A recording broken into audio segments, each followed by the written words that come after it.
That's the music.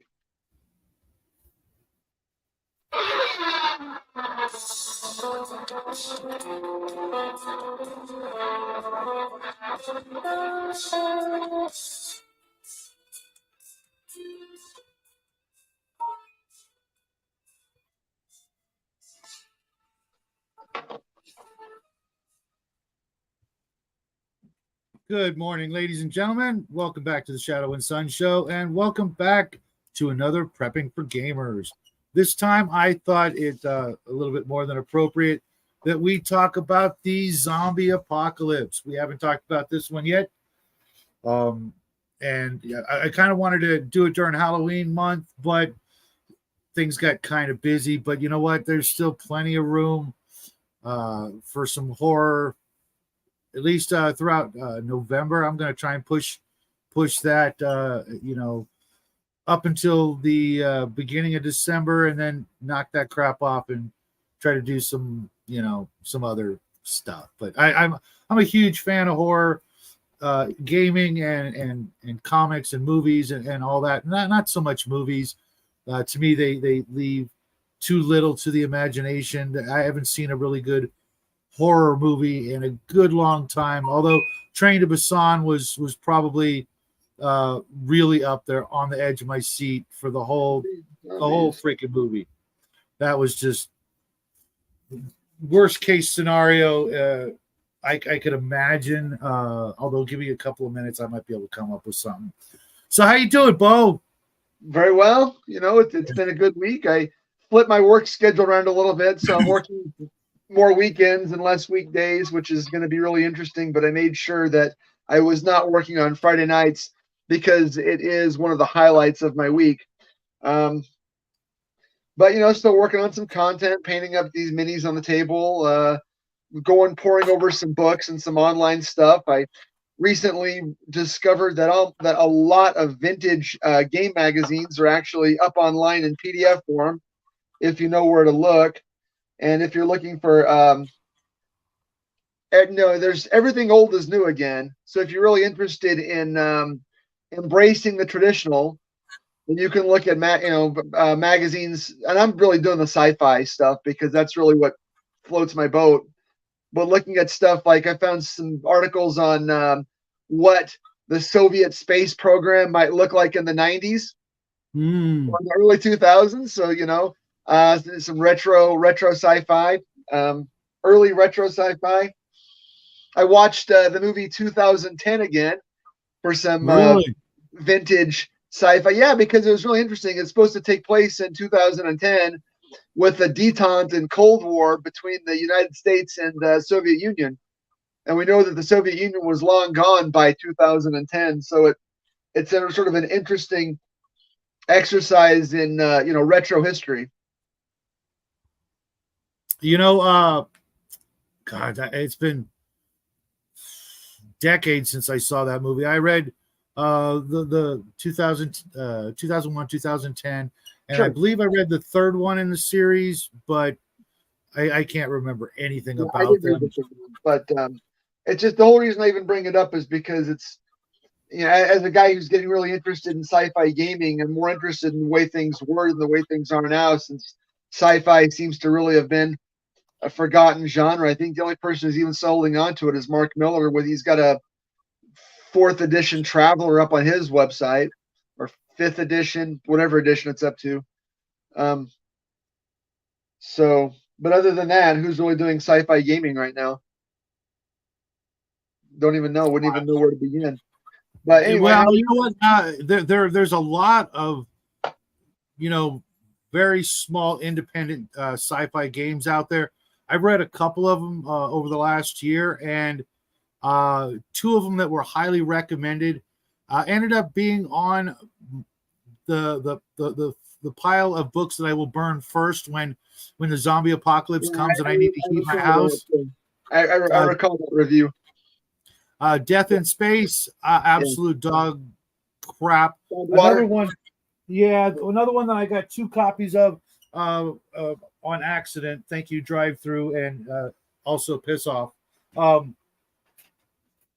Actually, one I'm gonna just show them off real quick because this one recommended by Omen did not like. It was too gynocentric and obviously, catering to a certain microscopic population and completely the most woke book I have ever read in my life. Right. Because it was made by Evil Hat, so that should tell you everything. Yeah. Total. Yeah. And then this one, my friend James L recommended it to me, and it's called Solar Blades and Cosmic Spells. I mean, is that a book or a box? It's a book. It's a really thick book. That's thick. Like I've had college textbooks thinner than that. But it's really not that big. I mean, there's my hand. I'm not like a huge guy or anything, but okay. But they don't understand some basic physics when it comes to a lot of things. I had such high hopes for this. Had I written this, I think it would have done better. Not to toot my own horn, but it was just so. You think this is like going to be like high powered, total gonzo, but it was just really, really low level from what I was hoping for. Now, my friend James L, he recommended this, and I can see why he likes it because he likes things, kind of on a very, very low power level. And for some folks, I suppose this could work, but and the artwork was phenomenal.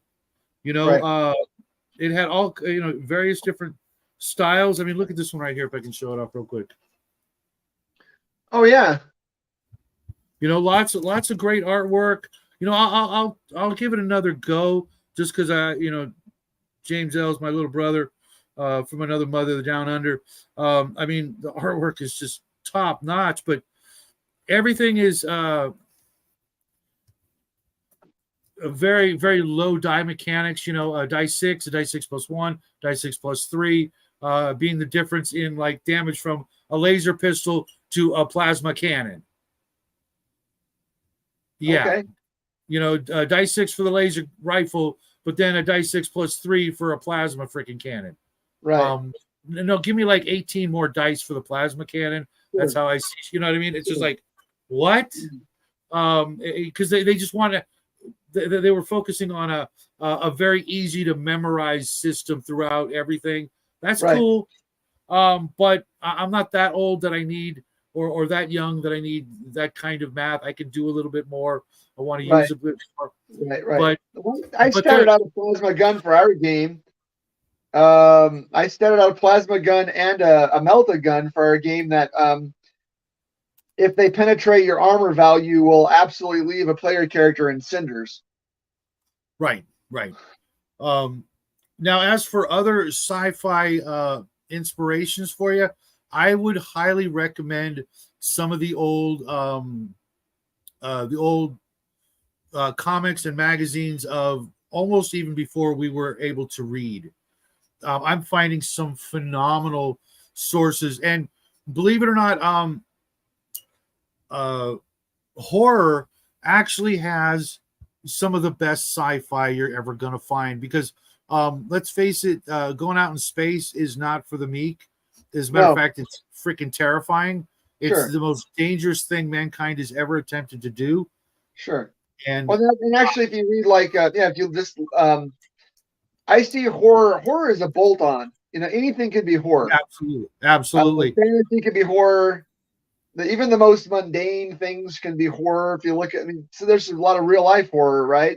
I mean, you can't tell me that like a serial killer is not scary, right? And those are the problem is Shadow is, and that's the things we're going to get into today, like with the zombie apocalypse. How do you make the zombie apocalypse believable for people that are prepared for it? Right? I mean, they're prepared for any everyday situation. Like, look at something like I don't know, like Saw. Hey, a guy in a clown mask is trying to kidnap you. Oh yeah, boom, boom, boom, boom, boom. Call 911. Hey, you got to pick up crazy guy in a clown mask. Yeah, he's bleeding out of my front lawn. Mm-hmm. Things that are real quick. Welcome to the show, Hungar, and welcome, Dungeon Minister. Glad to see you guys. Dungeon Minister, congratulations on your convention. I'm really looking forward to all the after action videos because I think that one of the things that's really missing from the gaming scene now are small local conventions. I never see them anymore. When I was a kid, there was one in Tucson and one in Phoenix. There was CopperCon and Hexacon, and I used to go like every single year. I'd bring all my BattleTech minis and all my dice, and I'd play games for like 36 hours straight, from like Friday afternoon until the wee hours of Sunday morning. So I'm really looking forward to that. This is great. I want to parrot everything Bo just said, and also that it couldn't happen to a nicer guy. I know I'm planning on running a convention in 2025, so I'm going to be hitting you up for all kinds of advice. We absolutely need more cons. We need more get-togethers. We need more community in our community. I'm just going to put that there. And he says, I know more people who are prepared for the zombie apocalypse than everyday life. Yeah. I think I'm one of those guys. I think you got me pegged. If you have, okay, look, I'm just going to say one thing about that. If you've got nicer food in your bug out bag than you do in your everyday pantry, you might need to see a therapist. No, it's because identical. Life is for living. And I want to eat the food, and I want to eat the good food. I want to cook the food. I know Shadow doesn't like to cook, but I mean, if I spend an hour cooking and then an hour eating, that's awesome. Mrs. Paint's Minis can do the hour of cleanup. Now, see, I got to do all three. So, and I would much rather be doing stuff like this or hanging out with the boy. We do, dinner every evening, but everything that's in our prepper supplies is stuff that we will like chili and things like that out of a can. The kids don't know any better and don't care. If I'm making chili dogs like I made last night, pop open a can of chili, throw them on some good dogs, and everybody's happy. I just don't like I guess I'm a fast eater, so when I'm hungry, I'm like really hungry and I want to get that food in my belly. And so 5 minutes and I'm done, even Thanksgiving, especially since I have to cook it. And I've been, that's like one of the few meals that I will go out on. And so after like 2 hours of cooking, I'm like, I'm literally killing myself waiting to get and dive into whatever it is. What happened to Bo? What happened to you? Well, you were the one who popped out from my end. No, you were the one that popped out of my end. Oh, that sucks. No, if I make chili, it's like a 5-hour endeavor. So yeah, see, again with something like the chili, if I did that with chili, the boys would still be done in 5 minutes because they want to go back to playing video games or watching their tablet or Jackie working on any one of his many projects. And our boy who's I love a good bowl of Texas Red, especially if I grind the meat myself.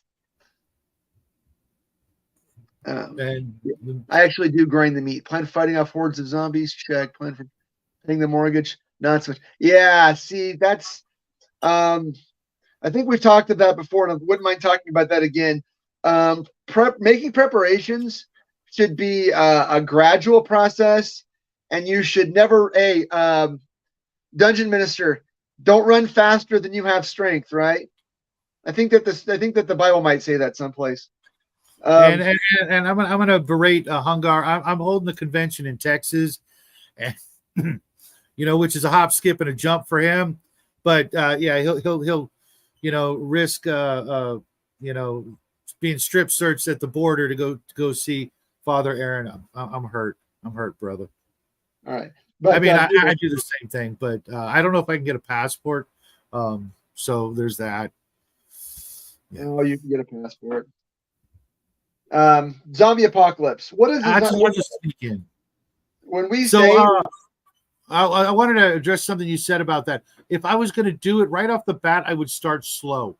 I don't want it just suddenly, instantly. It's The Walking Dead, and they're already everywhere. I like the way they did it in Train to Busan, where you saw you had a little precursor with the deer on the highway, thing, where you see it turn into a zombie. I would like to, run the characters through a little bit of everyday life, so that they had something that they're going to miss, their former lives, their big house and their fancy car or something like that, or maybe a romantic interest, or someone's getting a new job, or some sort of thing about a different life, different character life that they would want their character to try to get back to, but probably never would. Or maybe leave them that little glimmer of hope that maybe their love interest made it to the safe zone and they're trying to get there, or at least they think they are, only to find out that the safe zone has just been infected as well when they get there. Just draw it out. Otherwise you're going to end up with the equivalent of a very short campaign, if not just a one shot. Which, if you're going to do it, I think those are really your only options. Either a short, very short, or one shot, or you could really try to milk it and get a really good long campaign. But you really have to have some sort of different angle than your typical, like, Walking Dead.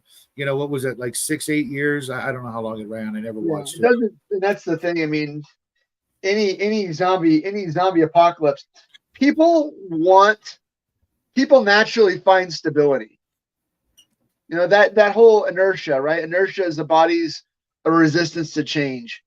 And in any kind of societal breakdown, even like historical, even if you look at like the Bronze Age collapse, it didn't last.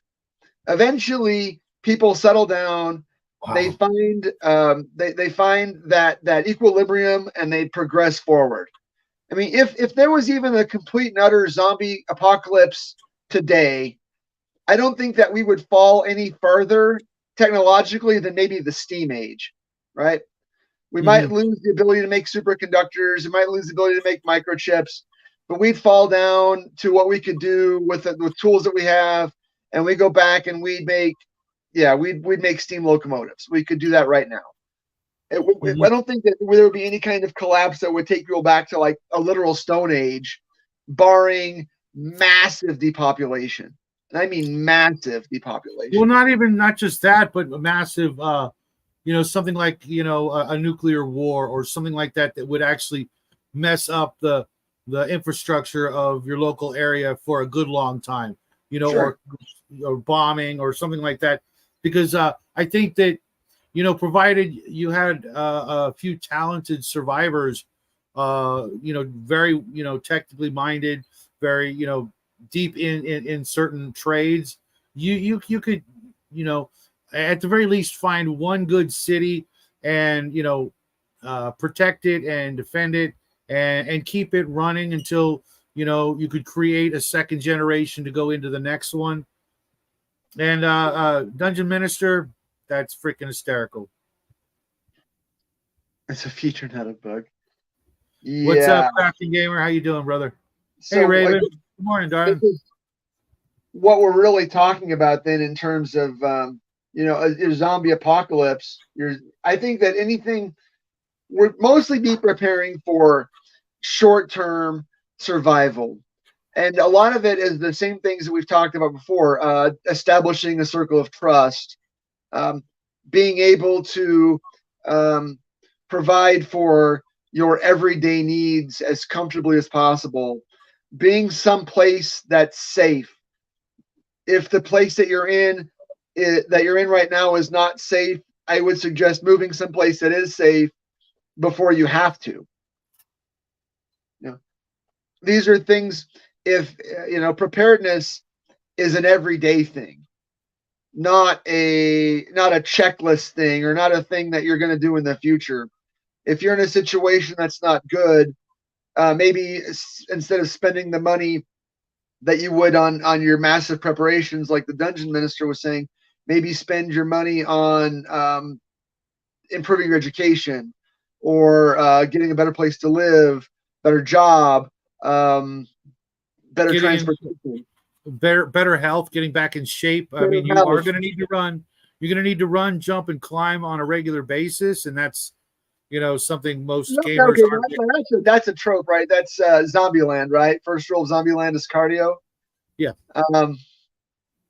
I don't know if you're gonna need to go back to like what do they call that, the where we're gonna be running every day, but I would definitely say you need to be healthy enough that you can move consistently without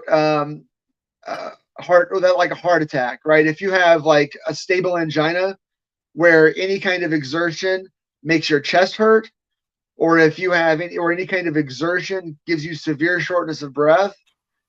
I understand that we get old, and when we get old, our health deteriorates. But I think that maintaining the best health that you can, and knowing that gamers tend to live a sedentary lifestyle. About walking, if you're at work, how about walking for 10 minutes every hour, right? If you work at a desk, get up, take a walk, come back to your desk and work. I mean, that's what I've been trying to do at my job, because my health is very geared towards that. Like you said, it's those bursts of energy. Mm-hmm. I'm set up for those bursts of energy, and sort of to balance that, I get up and walk 6 or 7 flights of stairs every hour, right? It takes 15 minutes to walk, maybe that much or less, because like you said, we're not prepared for that right now, most of us. So yeah, which is funny, because if you think about it, that's going to make a lot of the zombies pretty out of shape too. Yeah, right. I always kind of get that with like the Zack Snyder zombies in the Dawn of the Dead remake, how they just run everywhere, right? Yeah. Another thing I think we can do, are we really preparing for like, because I've seen most of the zombie movies, like the classic ones, right? Day of the Dead, Dawn of the Dead, Return of the Living Dead, the zombie peripheral movies like Crazies, 28 Days Later, 28 Weeks Later. If you're talking about being prepared for something like that, I think the first thing that you need to do is be smart. Most of those movies don't work really because the protagonists are just frankly dumber than a bag of hammers. They're just dumb. They do dumb things. They make dumb decisions. Yeah. Well, I think that's one of the appeals, is that it makes the viewers feel smart. It's like, oh, no, you got to do this, you got to do that. I think they do that intentionally, which I think is actually kind of genius to get people, invested. It's like, oh, no, I would have, I'd have just pulled out my piece and just, start dropping. Yeah. Because, you're always ready. Hey, what's up, GM Beelzebub? And welcome to the show, Derek. Long time no see, buddy. I also have this question that's been, hey, good morning, Diane. All kinds of folks from the Quantum Show showing up. It's awesome. I guess I picked the right hour to get you guys up and talking about zombies. That's great. I've always wondered, how long the zombies would last before they just start dying again. You know what I mean? Right. Think about areas that have, even like a normal winter where it snows. I mean, wouldn't that just like wipe them out? Like, if you just make it to winter, you're good. You know what I mean? They're just going to freeze solid in most of the areas, and then you just find a bulldozer and just scoop them up. And even if it also depends on your zombie. In a Romero zombie, mm-hmm. You don't got to get bit by the zombie to become a zombie. If you die, you become a zombie, right? That's why they clawed their way out of the ground. When hell is full, the dead will rule the earth, right? Mm-hmm. If you're running from the zombies and you fall off a ladder and break your neck, now you're a zombie too. So you'd have to adjust to a situation where Joe Lansdale they had a comic about that. You'd be interested in. Joe Lansdale did a lot of the newer Jonah Hex stuff. Mm-hmm. He did a zombie miniseries in the early 2000s called on the wild side with dead folks or on the west side with dead folks. And it was sort of a neo weird west where people had just become used to living with zombies because zombies are just everywhere. So like when grandma dies, you got to like, you know, chop her head off because grandma's a zombie now. When I think about zombies, like I remember the remake of Dawn of the Dead where they like get in the van and they drive so fast they wreck the van. You don't got to drive fast. You got a van drive about 4 miles an hour. Mm-hmm. Just put it all the way down and low, and just let it roll. What are the zombies going to do? Tip it over? They might not even be able to think like that. Real quick, Diane. No, this is all hypothetical. Mostly geared toward the gamers who use zombies in our role-playing games. So don't worry. I'm pretty sure you'd at least get one news broadcast warning if this were to ever happen. Now, I was thinking about that before the show. Different zombie causes would create vastly different zombie games. Okay, if you've got like you were saying the Romero, where as soon as you die, you're a zombie. Okay, I don't know that I would really want to go that intense with my zombies. You know, it's just like because eventually even the people in your community will just become zombies. And what do? It's like, you know, if someone dies of a heart attack, suddenly they're a zombie, which, you know, and then they can also infect people and turn them into zombies. Or, you know, if it's some sort of thing that's in the air, I wouldn't want to go that route. I honestly, believe it or not, the zombie one that I think is most likely and the one that I would try to run because it seems the most terrifying is like an outbreak of a rabies type thing where they're not dead yet, but they're still flesh and blood, heart pumping, they're alive, but they've been mentally or chemically or something, you know, that causes them to go nuts, cannibalistic, and then when they die, they just don't die. You know, probably from eating those Impossible burgers or anything made with immortal cells. If you haven't heard about that, go check that out. That's terrifying. Then they go to your Costco and they buy all of the toilet paper. They just buy and all the bottled water. They run to the store and they buy all the bottled water and they buy all the hand sanitizer. They buy all those three things up until they're all gone. That's what the zombies do. Exactly, Derek. All those things you just said. And Dungeon Minister, something like I Am Legend, or I think it was 28 Days Later, maybe, where I think I could be wrong, where they're still technically alive. And Beelzebubba says Zarekt had the Morningstar virus infected go fast zombies, then they rise up as Romero zombies. Sure. That I think would be more terrifying and also a little easier to run than, you know, sort of anything remotely resembling like a supernatural or biblical reason for the zombies, you know, coming up. That's that kind of a thing. Because then it's just a matter of time before there is literally no hope without some sort of divine intervention, you know, finding that holy land that you can go to and keep them out and have a few good comic books to read. I think that's why most of us are fans of the Shelter in Place, because that's where all our stuff is. You know, my worst nightmare of zombie apocalypses and things like that are zombies rummaging through my books and, you know, stuff like that. Welcome to the show, Brian. Return of the Living Dead says the scariest. I don't know what that is. Return of the Living Dead. Are those the ones where they like got smart and read books? I think that was like the latest, the last Romero one. I don't think I saw that one. I mean, I've seen a lot of zombie movies, but that one, I'm not sure. One of my favorite zombie sources of media was actually Dead World, which was this comic book back in the 80s, I want to say, maybe, mid to late 80s, where some of them would brains would literally be about as smart as they were in life, and then they would become like the leaders of zombie armies here and there. And Brian says brains. I don't know if he's referring to Plants versus Zombies or Jonathan Colton's song. My son and I used to love that song. Zombies. I think zombies are pretty easy because all we have to do is tell all the deer hunters that there's no limit and they taste like chicken.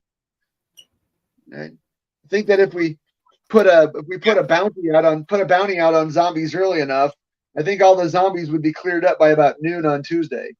Yeah, a funny thing about hunters, believe it or not, there are more licensed hunters in 2 of these United States that make up a larger number than any standing army on the planet right now. Yeah, but have you met the average gun owner? I don't have a whole lot of faith in the average gun owner. I'm sorry. Because the average deer hunter only shoots off a rest or from a stand, and they go through about 10 rounds of ammunition a year, maybe. Yep. Maybe. So, guys, if you hunt, train. And I'll see you on the range. We're smart, and destroying the brain didn't kill them at all. Oh, we're smart. Okay. Then, then you need flamethrowers. Or, again, like you said, the environment. It's just the way that physics works. We have to maintain the homeostasis, and we have to expend a lot of energy to maintain that level. And if you live in an environment that's very hot and humid, then the zombies will just rot to nothing. If you live someplace that's very dry and hot, they'll just turn to beef jerky. And if you live someplace that's cold, they'll just freeze solid. Right. That's what one thing I always wondered why, obviously, it's on a short time frame. These movies, it's like you got to deal with that right now. But if you're going to prep for them, if you think it's going to happen, as soon as you're in that situation, the first thing you want to do is think of a way out. Well, I would be, despite the fact that, like where I am, it's really hot and dry sometimes. It's also really, really cold sometimes. But I would be getting to the highest elevation I can get to, provided it wasn't an airborne thing, and just look to waiting them out. At some point, rotting zombies would create cholera like fast. Beef jerky zombies, terrifying but delicious. You guys are killing it today. I would, I would think about finding a place to wait them out, because eventually, they're going to probably, either, get taken out by somebody else or get taken out by Mother Nature. Wouldn't certain insects and even animals, which would be terrifying if you think about it, like crows and ravens and raven and coyotes and vultures and other scavengers would eventually be like, I know they're walking, but they smell like food. Sure. I mean, obviously the carrion eaters would not imagine. That would actually be terrifying too for a game. Oh man, a shambling zombie just walking down the road with like a couple of crows picking at its eyeballs. Oh man, that's not exactly my brand of horror, but I could see how if you're running a game, just the description of it would probably freak a lot of gamers out. Zombies didn't learn how to read books, but they did learn how to use guns, and were aware of the fact that being undead, they could walk on the bottom of a lake straight to the sea. Yeah, I remember that now. That movie was like in the early 2000s, I think. I think I saw it in the theater with my wife when we were dating. Back in the olden times.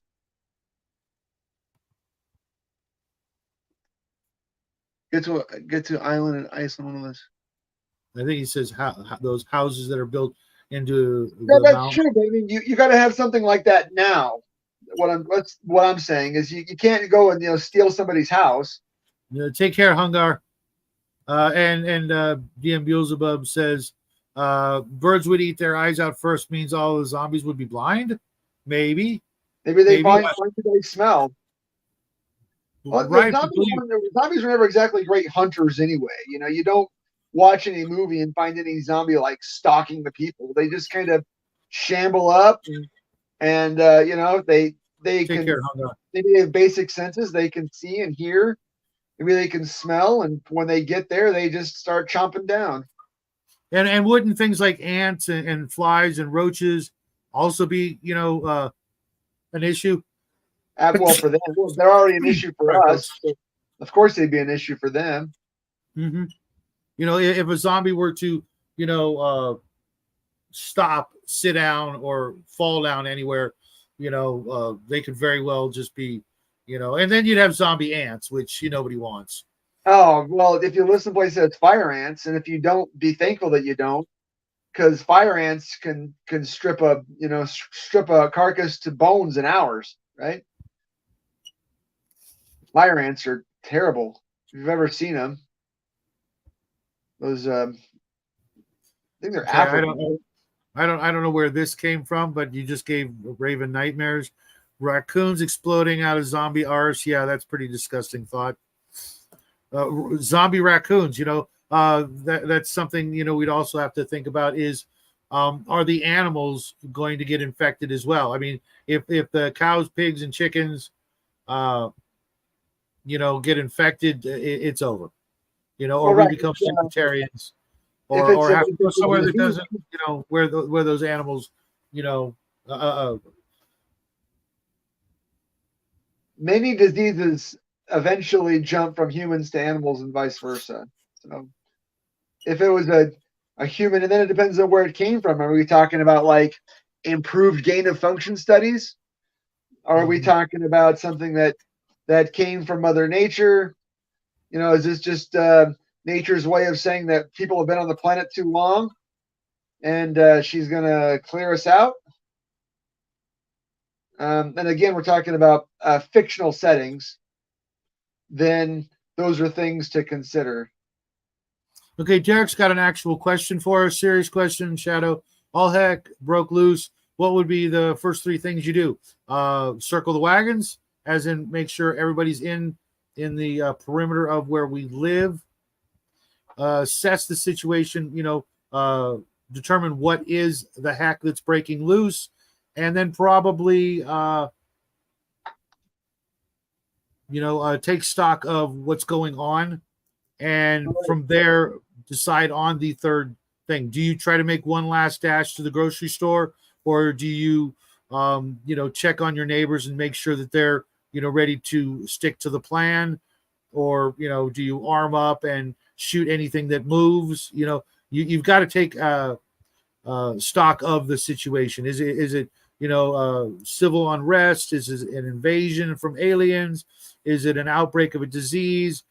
Every one of those things has completely different protocols. All right, here, Derek, I want you to get a pencil and I want you to write this stuff down. I'm not kidding. I'm going to teach you a process right now, right? I'm big on processes and not on checklists. All right. The first thing you do, like Shadow said, you're going to assess, right? Assess. Look around and see what's going on. Second, you're going to make a decision based on your assessment, right? You're going to assess, you're going to decide, you're going to plan. Hopefully you have some plan that's already available to implement, right? Plan. Now you're going to intervene. You're going to put your plan into action. And then you're going, after you've after you've implemented your plan, you're going to constantly evaluate your plan for changes, right? Assess, diagnose, plan, intervene, evaluate. Write those things down. Assess, diagnose, plan, intervene, evaluate. So you're always doing those things. It's a circle. It's a constant circle. You're constantly changing your plan. You're constantly diagnosing the situation. You're constantly assessing. Once you get those things down, now you can decide your top three things to do. Like when all the schools closed down for COVID in February 2019, I got a text message. I went to the school. I picked up my kids. I went to the grocery store. I picked up some things that'll spoil quick, some bread, some eggs, some milk, some cheese. I went home, I hunkered down, I waited to see what was going to happen next. I had my plan, most of my plan was already in place. I can't say what 3 things are you going to do, because 3 things depending on what, right? Maybe I'll just go home and sharpen knives. I don't know. What are you going to do? First thing I'm going to do is give the dog a bath because the water might run out. Oh, well, remember, and then you could always, if a situation like that, you can always fill your bathtub up with fresh water. And remember that you've got another 20, 30, or 40 gallons in your water heater, depending on how big your water heater is. Yep. So that's a good reason not to get a tankless water heater. Tankless water heaters don't store any water in them. Yep. And if everybody's bugging out and your whole neighborhood's empty, it's all yours. Sorry. But that's just the way it is. Well, because their water heaters are also going to have 30 gallons. And I know 30 gallons in my household, depending on exactly the number of people that are here during a given week. That's, for drinking water only, I should say, that's about a week. But I always recommend people store their own stuff, because typically in the United States we've never taken kindly to looting. So that's why you knock first. And Raven says she's going to make a cocktail as her first course of action. Well, that's a possibility. Depends on what's going on. And where are you? Are you at work? Are you at home? Are you out with your kids? Are you at the mall? Are you at the grocery store? I mean, what's happening when you see your first zombie, right? Is it like in the movies where the first zombie shows up in the at the emergency department of the hospital at 3:00 in the morning, and nobody really takes it seriously until about 7 or 8 o'clock in the morning, by which time they've already infested your neighborhood? Mm-hmm. I would suggest preparing for the absolute worst case. The worst case is you're not home, you're at work, or you're on the road, and you have to rely upon things that are just in your car or in your pockets, because that's the majority of the situation. You spend the majority of your time outside your own house. Red Dawn. Now, I presume that's the John Milius Red Dawn, not the woke remake Red Dawn. Get up and get out of town. Well, the problem I have with getting out of town is everybody else in your block has the same neighborhood, has the same idea. Think about like during the Depression, how fast game almost went extinct because everyone got the same idea of going out into the woods and shooting up all the game. So if you've got that idea, I guarantee everyone else on your block has that same idea. Yeah, not only that, but you'd be surprised. Okay, if everybody's getting out of town, right? Like you literally watch. I live in a cul-de-sac, and I can literally watch everybody drive out of town. Okay, you know what's going to happen? The first thing that's going to happen is traffic is going to be the worst it's ever been, and every freeway is going to be and every back road is going to be a parking lot, and those people are going to be stuck there. And a lot of those people, depending on the weather and the situation, they're what? Okay, suddenly their cars are useless because 40,000 cars in front of them have already just ran out of gas and are immovable. Everybody going to just walk down the highway to get to where they're going, or are they going to say, you know what, I guess we'll double back? Yeah. If you've ever tried to get out of town, imagine like the worst possible situation. Imagine like trying to get downtown on the same night as a professional basketball game, right? Mm-hmm. Something like that. Trying to get downtown the same night as a concert. And then, so every road is, they remade what? They remade, Red Dawn. Yeah, there was a remake of Red Dawn with that guy that was Thor. It was like 5 or 6 years ago. It got a lot of negative publicity because they made the bad guys the Red Chinese, but the Chinese were actually like did a bunch of investing in this film. So you couldn't make a movie about how the Red Chinese are the bad guys because they're the ones that actually paid for the movie. Mhm. Oh yeah, you can Google that. It was a big kerfuffle. But anyway, and I don't care about. Oh, I know where there's a back road. No, guess what? Everyone in your neighborhood knows where that same back road is. Yeah, There's and back nothing road to new under where? the sun. Back road to where? To a national park, someplace in between towns. What's there? I mean, unless like Bill's Bubba has a place that's out of town or away from home that's kind of prepped and ready. You got a cabin up in the wood, up in the mountains or something like that. Okay, cool. Good luck getting there. You're literally you're going to probably have to walk at some point. You're going to be walking And tens, I've got little hundreds kids of who are not walking anywhere. This is the thing. All conflict. I don't care if you're trying to get the last cake at the grocery store on any given day. If you're fighting over a Cabbage Patch doll on Christmas for your kids, Friday. all conflicts are time based. Conflicts are time based. Um, uh, over limited resources. So if you say, I'm going to go to X place, the best thing I could recommend, honestly, is leave about a day before you think you need to. If you leave to go to your cabin the day before things go sideways, you made it. You're awesome.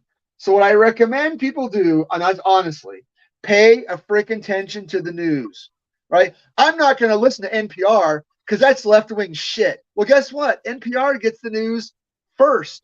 They get the news first. If you're not willing to listen for like real updates, that's where. How do you think you find out about the chemical spills in your neighborhood?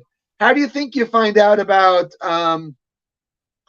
anything? And it might not be. They might try to cover it up, so it might not be exactly right. Somebody might say something like, "Oh, there was a riot and there's a riot. Yeah, there's a peaceful protest going on in your city."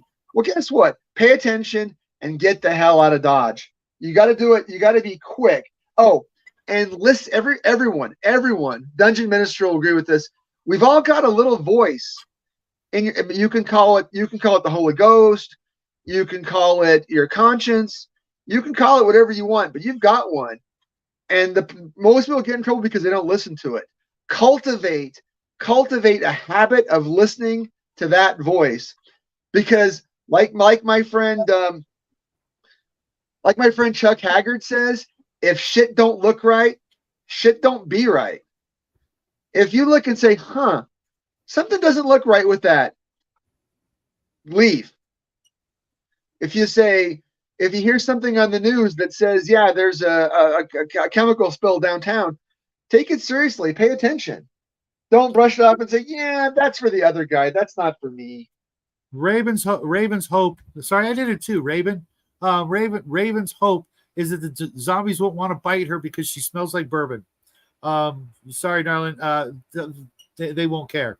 And Derek, this is actually a really good point. I like that. I'm definitely going to have to rewind my 5 and 4-year-old. I'm assuming you're talking about kids.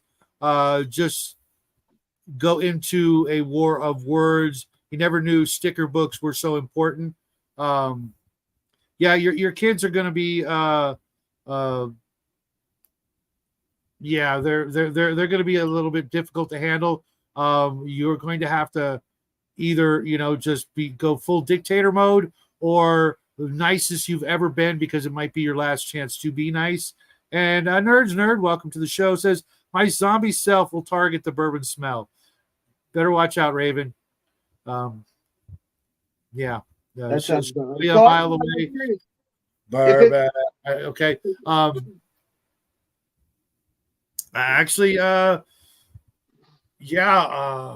That's actually an interesting thought. I wonder if you had enough stuff in you, chemicals, alcohol, something like that maybe you would be unappetizing. You know what I mean? It right. Maybe if you had enough cologne on or something, they'd be like, like dead and cover yourself with like that. You work in the wild. If you're going to be the shambling dead for all time, might as well make it a party. Yeah, no, How do I'm you going. I'm going out in a hail of gunfire, a pile of brass, and uh, yeah. how do you defend yourself from the zombie apocalypse? Well, I knew we were going to get to this. I was hoping we'd maybe a little wait a little while before we get into the gunplay and the fire bombs and all that crap. Um, I have to Not just being there. wonder. We mentioned this already, right? The best way to avoid a situation is to not to be there, right? I'm not gonna be there when it happens. I'm already gone. Um, Stealth. You mentioned that cologne or smelling like the zombies. That was a big thing in The Walking Dead.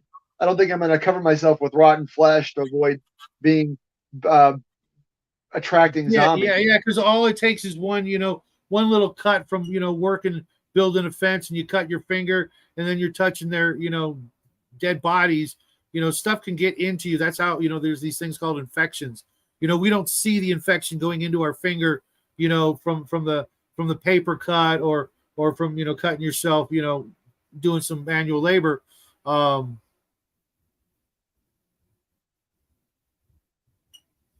yeah, I'm not touching that crap. I'm going to look for something else. Maybe a wetsuit or something like that to keep out the smells. Or keep them in, I should say.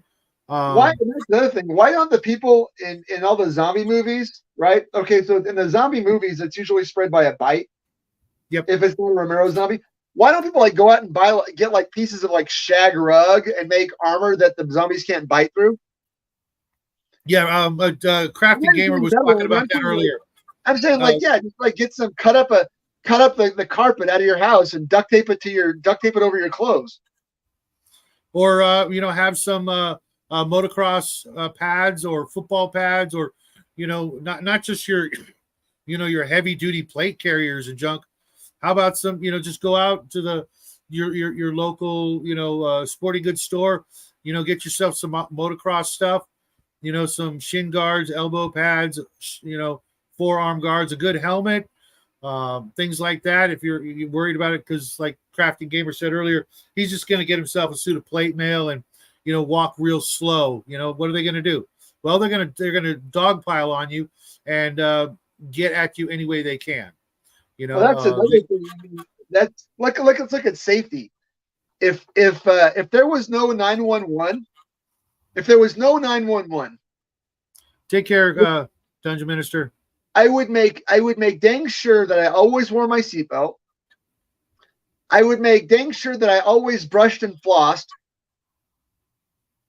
I would make dang sure that I took care of every cut and nick and wound. Mm-hmm. In fact, I would probably even wear a helmet inside my car driving, right? I would avoid those kinds of injuries like concussions because there's no 911. So these are things to think about. Nerd says a Zeppelin dirigible with solar hydroponic garden is the answer. Just watch the show below. I'm not sure which. I guess she's going to put a link or something like that. No, watching the news, watching the explosions, watching the show, right? Crack open a cold one of your choice. Oh, okay. I gotcha. And watching events. I'm slow today. Beautiful Club says wetsuit and motocross would work nicely. We got actual armor, so there's that. Crafting saying, yeah, he would avoid the big crowds for just that reason. And what's this one? One of the biggest issues, if not the biggest issue, would be other humans. Always. Yeah. That is an unfortunate. We're gonna get there. Other survivors are always the absolute worst. That's the one thing that need to teach you. So I guess what he's saying is have a really, really, really good set of running shoes and have them on always. You're ready to run faster than the other guy, so the lion gets your neighbors as opposed to yourself. Yes and no. If you're in an area where you're not the old guy like I am, if stuff happens, I guarantee you there's only like one or two people who are going to have an issue with me and not start taking orders post haste and exactly as they've been given. and they may want to butt heads with me, over, oh, I'm in charge. You know what? Okay, you be in charge. I'm going to be in charge of my house, and you can piss off, or we can work together. And if you do not know your neighbors and you do not have a good relationship with them, you're already on the road to failure. You need to make sure that everybody in your neighborhood, within at least a 10-house radius, knows they can at least trust you, waves hi to you, that sort of thing. And when something gets ugly, you gather everybody. It's a shame we don't have the old party lines where everybody can get on the phone at the same time. Back in the old day with switchboards and things like that.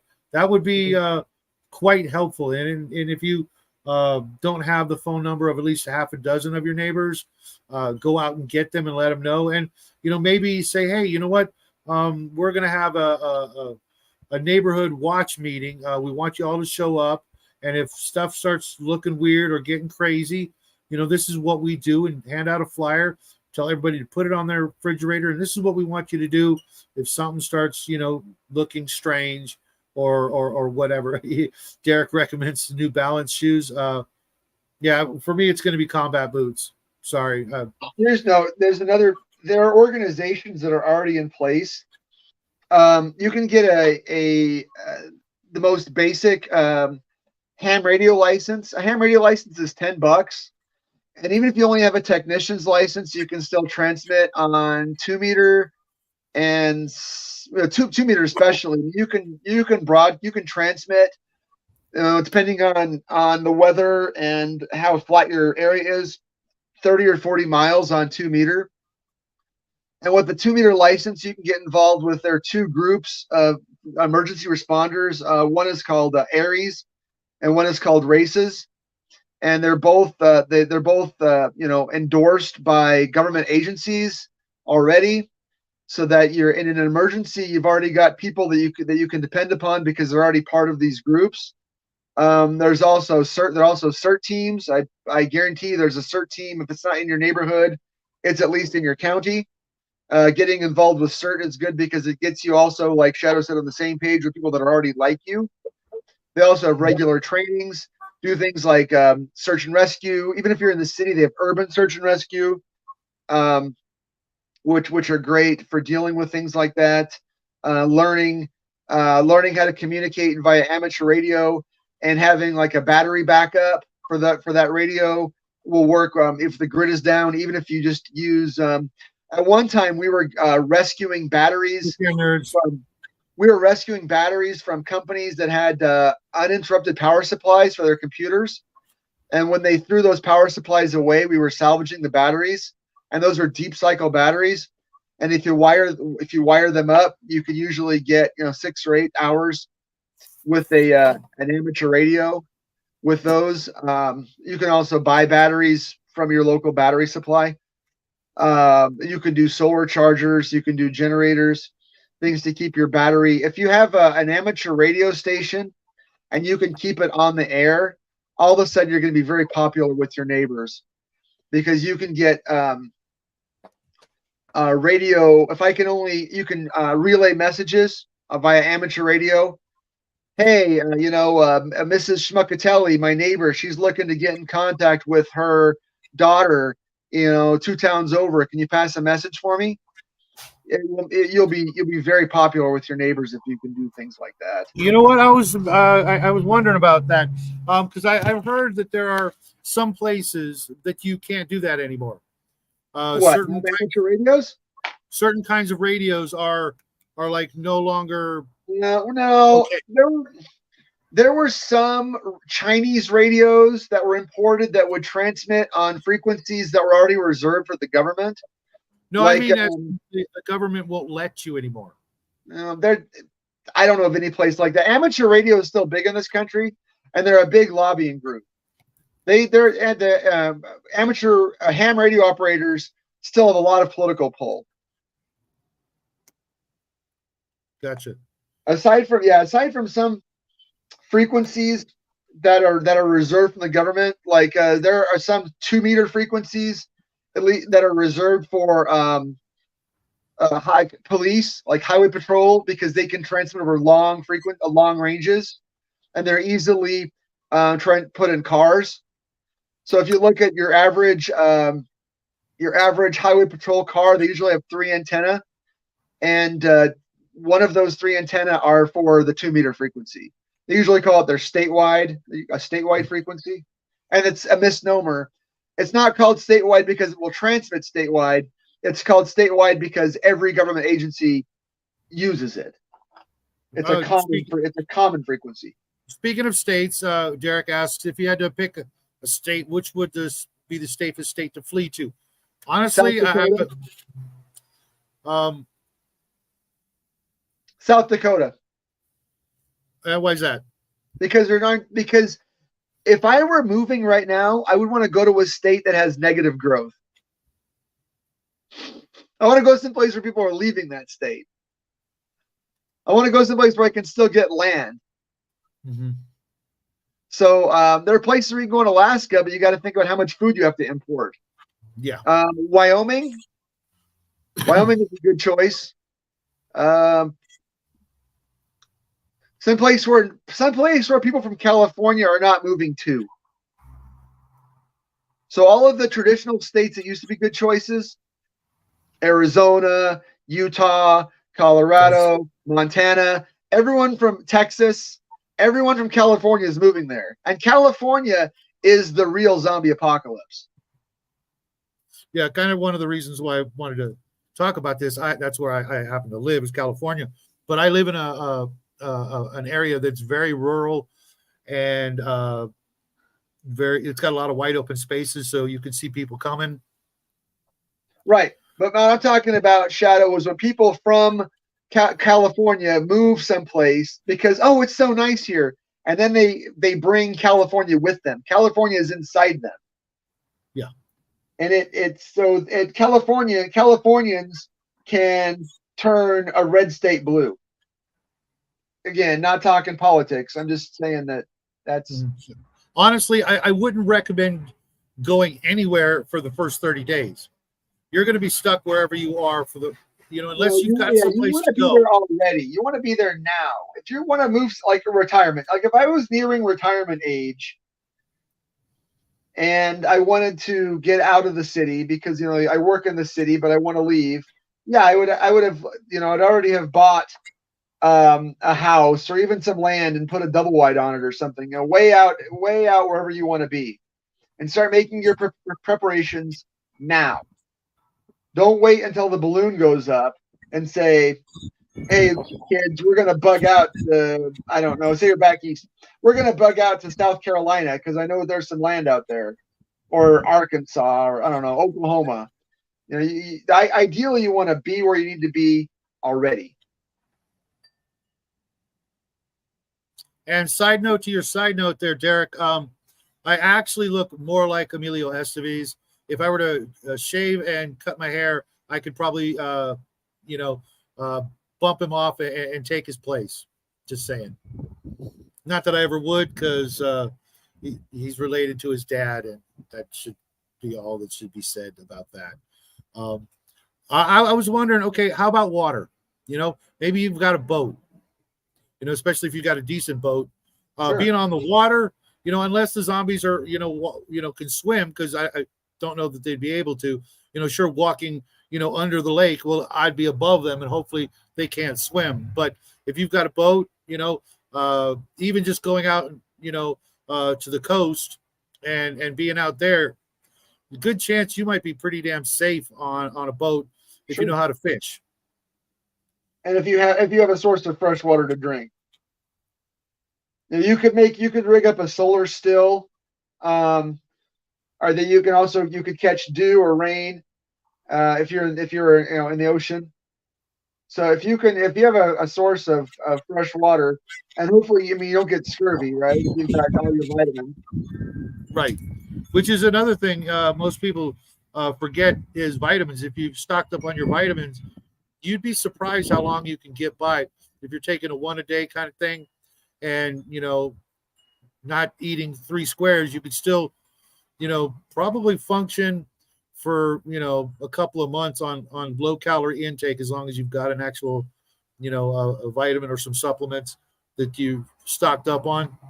Right. Right. And no, that's another thing. Oh, zombie apocalypse. What's the first thing I'm doing? I'm gonna, I'm gonna reintroduce my victory garden. Right. I'm gonna tear up all the sod and plant all my vegetables. It's good to know what will grow in your area. Nothing. And what Nothing will grows here. what will grow Actually, that's about not what true, but else. nothing I want to eat. No, I know that where I live, I can plant potatoes, carrots, and onions, and almost not have to take care of them at all. They grow themselves. Plant them once, and then and lettuce, especially leaf lettuce. I can grow leaf lettuce here so easily. And at the end of the season, the leaf lettuce puts up a stalk and it goes to seed. And next year, I go through my garden box, and I pick out the seedlings. And one year we had so much leaf lettuce. One year I got a bunch of like yogurt cups, and when I thinned them out, I gave like all my neighbors lettuce seedlings, because greens here, they just go to seed and you have them next year. Again, same thing with onions and potatoes. As long as I don't pick all the potatoes, I'm sure to have potatoes next year. I just dig them up, and all the ones that are smaller than about a silver dollar, I replant. Yeah, where I live, the only thing that grows is cactus. And for some reason, our pomegranates and our peaches are doing well. I couldn't get tomatoes to grow. I had tomato plants that were 3-4 feet high, and they would not produce a single freaking tomato. I don't know why. Yeah, I've had that problem too. Usually, if I had that problem, it's because the spring was too cold. You can't plant them until after the last freeze, or else they'll freeze off all the buds, and you'll have all these great giant tomato plants with no fruit. Which is why I won't plant tomatoes anymore. To me, tomatoes are a luxury, not a necessity. And so I mostly plant staples that they're like guerrilla gardening, right? Staples that don't require a lot of work on my end. So just investigate that. Get a hold of your every state has got an agriculture school. So get a hold of the agricultural annex in your area and ask them what grows well. And they'll let you know. Find out what zone you live in and plant for your zone. It's also a good thing to learn how to do before you need to do it. You don't want to learn. You don't want to learn how to garden during the apocalypse. You want to learn how to garden. Learn what plants around you actually can produce edibles. Pine trees actually have a source of, edible. The white fiber just below the exterior bark is edible. It had the folks on the Donner Pass known that they could have actually made it through a little better at least. But Right. You might have things that grow that cattails or things like that most people don't even know about, that can feed your family, maybe not happily, but better than nothing. Right. And we're talking about short-term stuff here, right? Because the zombie apocalypse, again, is not forever. Right. Let's hope. I mean, for a few months. If were something like that to happen, I think what you would end up finding is either lots of small pockets of good and bad, or you might literally have like congregations of hundreds of thousands of zombies all milling about together. Literally, they're all just bumping into each other, just waiting for the right noise or smell, and then the entire group would just converge on you like an avalanche. Sure, but eventually, the survivors get together with some M1 tanks and just roll over the zombies. It's a zombie apocalypse is not a sustainable event, but in the short term, it could be terrifying, and in the short term, you could be dead. Right. So, don't panic. I think that a lot of people panic, and whether it's a hurricane, tornado, forest fire, any kind of This event world is like happening, that, buddy. people tend to panic. And what I'm telling you not to do, I'm telling you to prepare now, to not panic. Yeah, definitely. You definitely need to have the right mindset, not panicking, and having a plan for as many contingencies as you can fit into your brain. And drilling into everybody in your circle. This is what we do. When something happens, we are all going to, maybe have an individual task. That's my responsibility. That's your responsibility. Or this is what everybody in your household you're going to do. So Raven was right. When Raven says, first thing I'm going to do is I'm going to pour a cocktail. If you've got to do something like that first, I mean, if you've got a prescription for Xanax or Ativan or something that you take because you've got severe anxiety and you need to pop one of those so you can get your head in order, do it. But after that, we're going to settle in. We're going to implement all the things that we've prepared for. We're going to write it out. First thing I might do, maybe I'll bake a cake. Maybe that'll be the first thing I do. I don't know. Raven says she has wild onions everywhere. I hope you like wild onions, because you could be eating wild onions till the cows come home. Derek says, I would suggest plants. I would suggest the plants would be good to have. Helps with a variety of things, especially during the zombie apocalypse. It could help with sleep, rest would be important. Absolutely. If you're hunkered down for a little while and you have to take shifts to patrol the perimeter kind of thing, you absolutely need to be able to, if you're that guy who's got to be on the roof at nighttime, then you better make sure everybody else understands that, hey, I'm going to sleep now. Be quiet in this area because I'm sleeping, because I need to be awake for 8 to 10 hours at night while you guys sleep. So you better make sure I get some sleep. I wish somebody would tell my kids that. I know, right? Derek also says our country as a whole is totally unprepared for a worldwide massive event. Look what China is doing with their young children, which I totally disagree with. One thing, though, they will be prepared. Mac, how's it going? Long time no see, buddy. I don't know what the Chinese are doing with their kids. I've got no idea. I know the Chinese are in trouble economically. I know they've kind of ate their seed corn, but as far as the rest of the stuff goes, I don't know. I'm just trying to take care of me and mine right now. And again, watch the news, especially the local news. Listen to it on the radio. Yeah, everybody would be SOL if the plants were the cause. Especially that. What was that movie with that was the M. Night Shyamalan movie where the plants were killing people? I don't know. I don't. That was where we found all the plants. Basically, all the plants bred a virus that killed everybody. And Max says North Dakota is not the place to go because there's no fuel source for winter. Yeah. Hey, Nathan, what's happening? Oh, my God. The entire Quantum Show has decided to pull in and take a breather. Bourbon wild onions equals zombie repellent.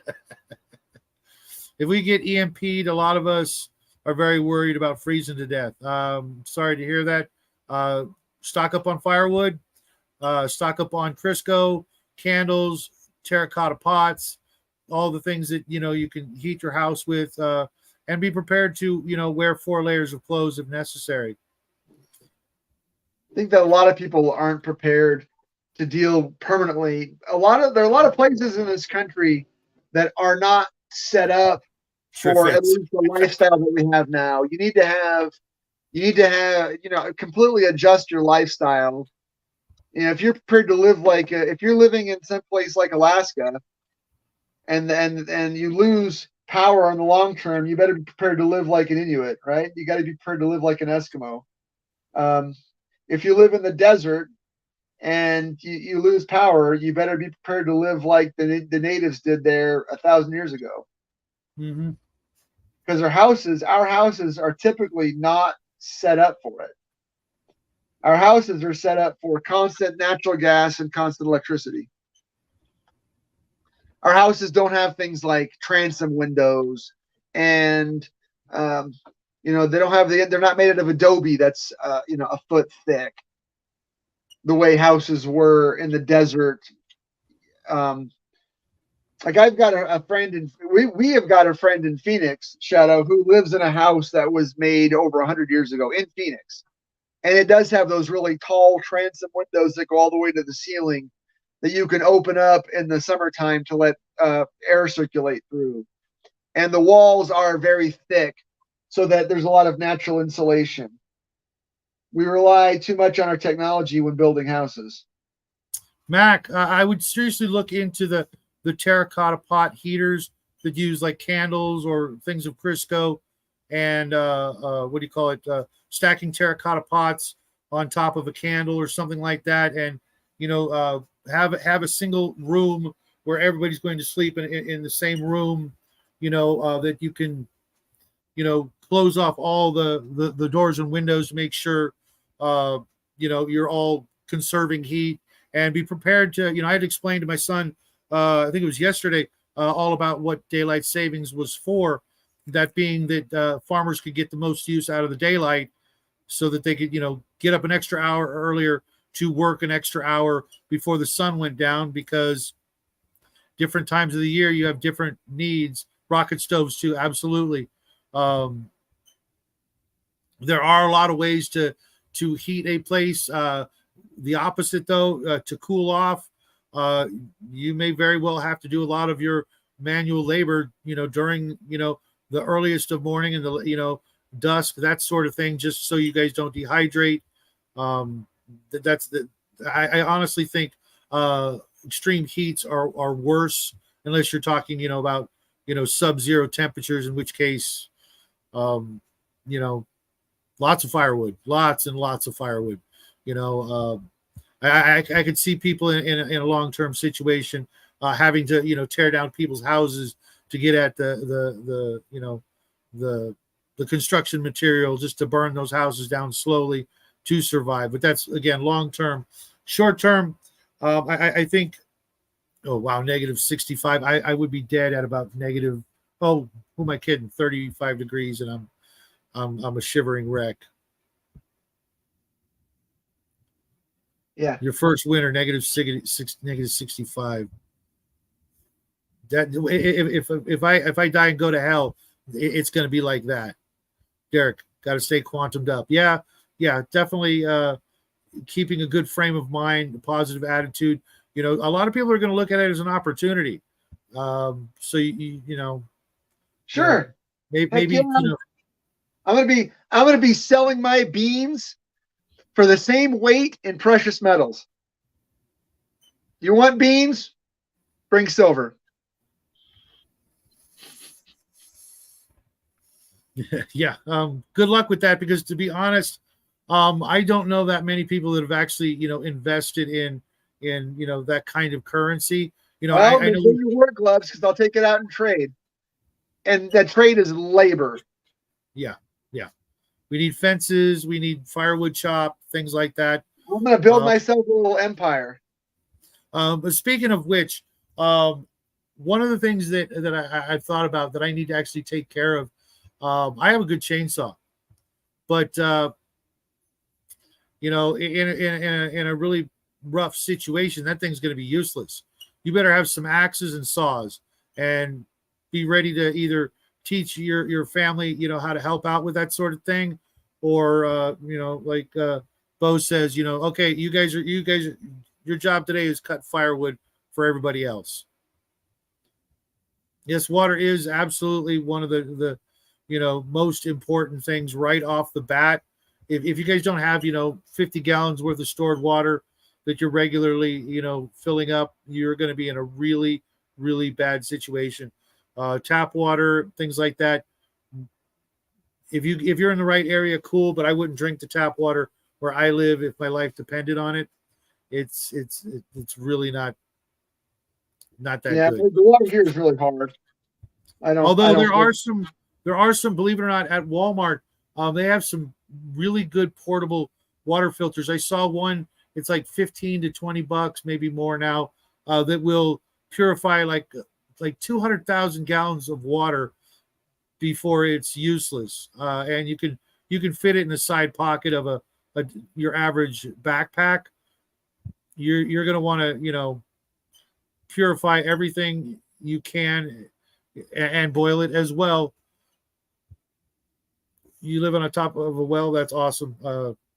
Yeah, if you've got your own well, and especially especially if nobody knows that you have your own well, you are so far ahead in this game. Yeah, Mac, that's on my list. I've got a couple of good axes, but what I need and a good wedge. But what I need are a couple of saws. Nathan has a filter bottle like that. Yeah, and then you're gonna have to keep track of how many gallons you've purified, because last thing you need is to be thinking you've got more time. Yeah, a good sledgehammer for the wedge. Keep track. A piece of paper or whatever with the filter. Hopefully, it won't get wet. To keep track of how many gallons you've gone through, because after a while, if you think you're filtering water and you're not, that could be bad. And believe it or not, making your own filters are pretty damn easy. All you need is a 2-liter bottle, charcoal, sand, maybe grass, cotton, and some charcoal. And there are some plans on those. And there are a lot of books on the subject. And again, that's a skill that you want now. That's not a 10 minutes before the prom is not the time to learn how to dance. Nope. So that's kind of why we do these shows is to throw out some ideas and get people, going down that particular rabbit hole. Instead of spending so much time, doing some of the dumb things you might be doing in your life, if you just spend 1 hour a day. Yeah, no, I meant like watching videos, except this show, of course. Spend all your time watching our channels. Don't spend your time watching the garbage. Right. No, but if you spend an hour a day of learning some prep techniques and skills, and there are a lot of great ones on YouTube and other places. Coffee filters, I would use a coffee filter as part of my filter. I told Shadows I've got a Katadyn pocket. The Katadyn pocket's kind of expensive, but the Katadyn pocket is the filter that like Doctors Without Borders uses. I wanted a Katadyn pocket filter ever since I was a little kid reading like Soldier Fortune and American Survivalist magazine, and I finally got one. And it's in my bag, and I use coffee filters as a pre-filter. So I staple coffee filters to the intake because the more sediment that does not go into the filter prolongs the life of the filament. Every filter, Shadow was just talking about this, every filter has a top end on its life. I don't care if you're using something like a Big Berkey. I don't care if you're using something like a pocket straw or something like a Katadyn or something you made yourself. The cleaner you get the water before you put it in the filter, the better it's going to be. If you're pulling water out of a pond, put it in a 5-gallon bucket and let it settle before you pour it into your filter. Let the sediment fall to the bottom. Same thing for nuclear contamination.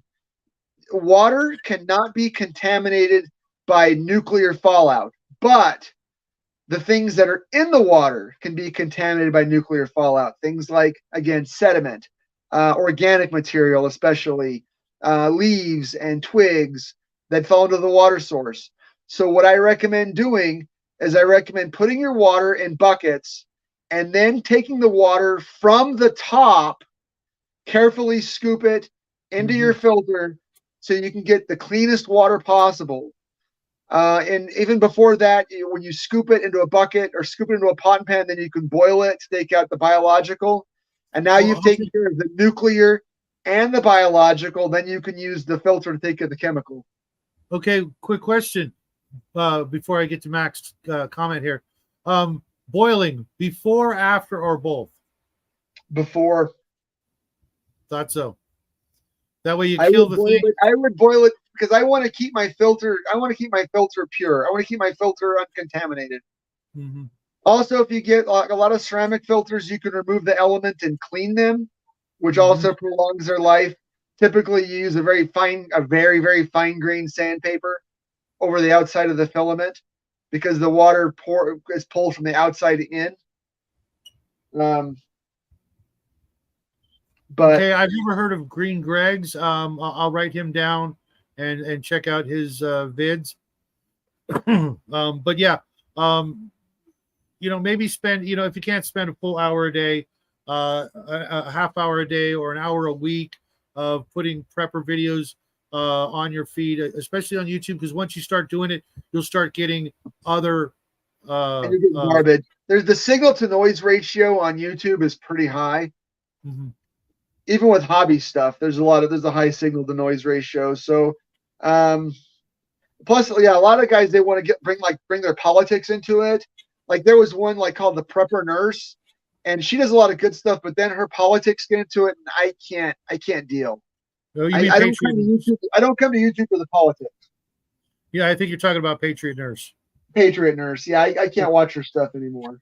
I'm kind of the opposite. I really like a lot of her stuff. I know what you mean by politics. I don't want it in my gaming table, and I don't want it in my preparations. Yeah. I did some deep diving into some things about her, and I would definitely want her on my team. Let's put it that way. But I prefer to watch her videos that are on very specific topics because she does know her stuff. But if it's like some of her more current event videos, then be prepared for a sermon. Yeah, I mean, literally. But there are some people out there, and if you're not into the vids thing, then there are some books out there. A first aid manual, any military, like basic training books. Those are going to be helpful, as well as there's a book called The Old Ways. That's one of the best out there right now. It's a big book, and that might be the only book you would need, but it's kind of spendy right now. So going to swap meets and garage sales and things like that, if you find any books that are training manuals, first aid books, things like that, whoever's selling them, grab them as quick as you can, and make sure you've got a good selection, but you don't want to be looking for the giant hardbacks that you can't take with you. A good first aid book should be a soft cover that you can throw in your backpack that's not going to weigh you down. And also, I caution, some of those books even the military ones are so filled with jargon that if you're not already a medical professional, they might be difficult to understand. Like somebody got me a copy of the Special Forces Medical Handbook. Mm-hmm. And I read it, and I was like, this was written for like 4 nurses. This is written for doctors. This is not written for the layperson because it's got a lot. The expectations are already that you're at that level. But, so yeah, stick to the ones that have more basic knowledge, unless you are prepared to go all the way with your training and education. And yeah, you've already got some to back it up. Glad you got that book there, Mac. And Brian says cold weather, the dead freeze solid, and the converse is true in high temperature heats. Like I said, if you can, you wait them out. Eventually, I would think that they literally would have a shelf life. Even okay, I think not even weeks or months, but maybe even days. If a human body without water and without food, can expire in 3 to 30 days. What's an actual zombie shelf life? I mean, are they literally needing to, eat brains and what have you to stay alive? Well, if you starve them, maybe a week and they're just going to be laying around on the ground just twitching. Right. I always wondered that about these movies. Okay, cool. That zombie A ate, person B's brains and whatever. How long before they need to do so again before they stop moving, or is it if it's a supernatural thing, then it's indefinitely. But if it's a any other natural or unnatural situation, they can't last very long. And if they're not smart enough to actually drink water, they're going to seize up. You know what I mean? After 3 days, you know, they should literally just drop, you know, and stop moving. Right. All right. Unless there's a constant influx of new zombies. Barring a constant influx of new zombies based on, you know, zombies that they killed, or I mean people the zombies killed, or people raising from the dead or whatever. There's, I said, a zombie apocalypse is not a sustainable event. No. And I'm Derek more says, really scared of what's going on afterwards. Again, this is why I'm saying, this is why I'm trading my goods for silver, so that when the zombie apocalypse is over, I'm well leveraged to buy 100 acres of farmland someplace, or buy myself a nice town and establish myself as mayor. mm-hmm, I am the new mayor of Slumville. mm-hmm, mm-hmm. Buy Yeah. myself an outlaw mutant biker zombie army to do my bidding. Well, just make sure you have a really good inner circle of loyal, gigantic, testosterone-filled badasses that are loyal unto And death, isn't that unto what it's you. really all about? If you're gonna, there's got to be every post-apocalyptic society has to have a warlord. It may as well be you. Yeah, even if my zombie horde is nothing but teenagers and kids and stuff, because everybody else croaked. You know what? I'll do the horse clans thing and bring them up with me. And yes, old books are actually probably better in some cases, but read them first, and if it contradicts things, then just highlight that area and go bullshit. And yeah, it definitely does depend on the zombie trope you're dealing with. If it's like a 28 days later where they're it's just rabies, not just rabies, but it's rabies. Then they may be they may have the mental function, brain function enough to actually drink water. Although if it's rabies, they won't be drinking the water because they're terrified of it. So again, 3 days. Problem solved. If it's a brain eating zombie and they've got a steady diet of brains, well, get the hell out of Dodge, or shore up and batten down all the hatches.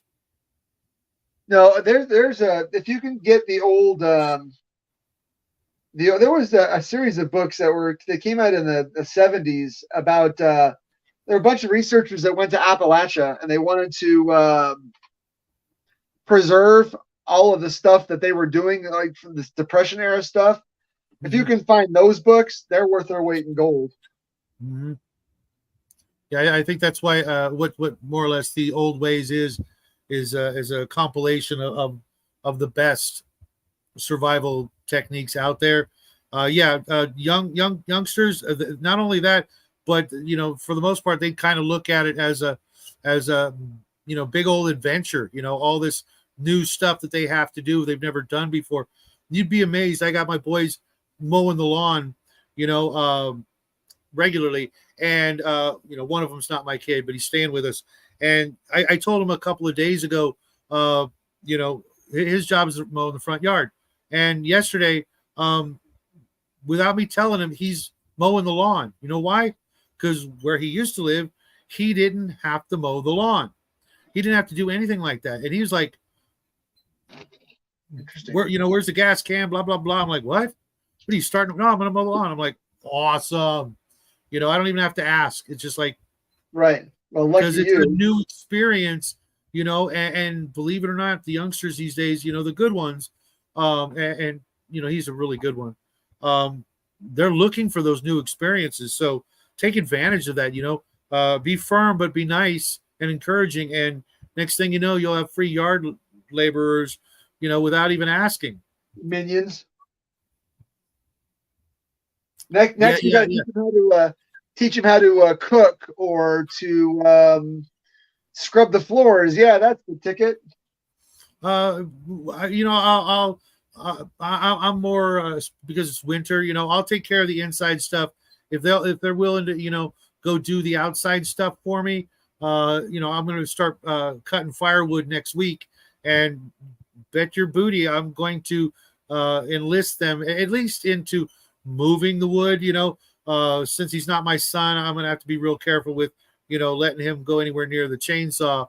But if a couple of I'll oversee him with a couple of pieces, and if he's going to be responsible about it, yeah, maybe I'll teach him how to use a chainsaw. And yes, there is nothing worse than a bunch of teens with guns and no society. That's why we got to stick around and bring them up right everywhere we can. Had to get the mail. What'd you miss? Oh my God, you missed this big old art. No, I'm kidding. Everything's pretty much in the chat for the most part. You can probably scroll through that. My new red dot optic arrived for my sidearm. I'm geeked. Yeah, you know what? I have a red dot on my my Desert Eagle, and I never messed with it because I clean it. What's a red dot?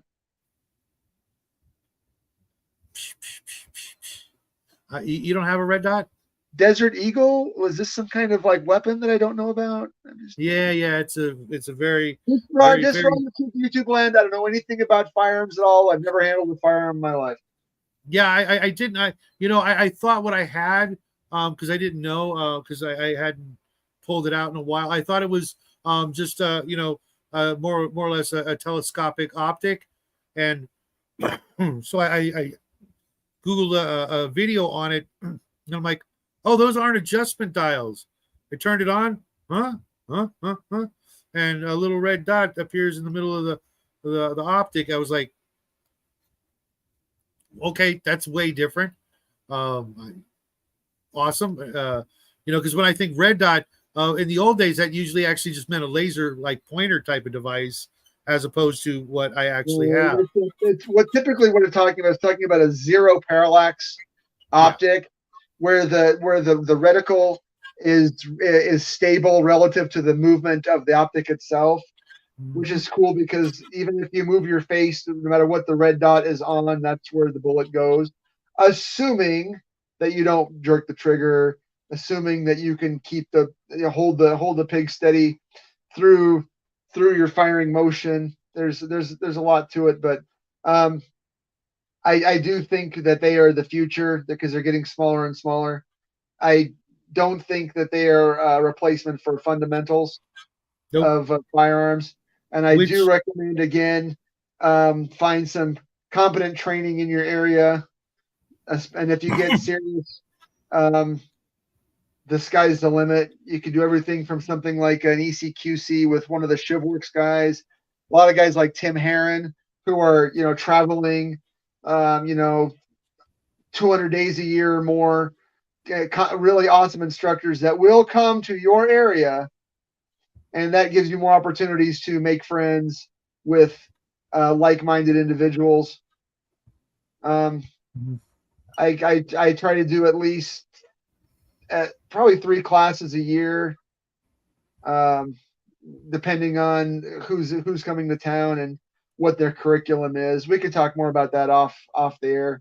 Well, since you did kind of segue into the topic or the nugget that a lot of folks are interested in right off the bat when it comes to your devices, I would recommend, believe it or not, using them at that is literally your last line of defense or offense, as the case may be in a zombie apocalypse.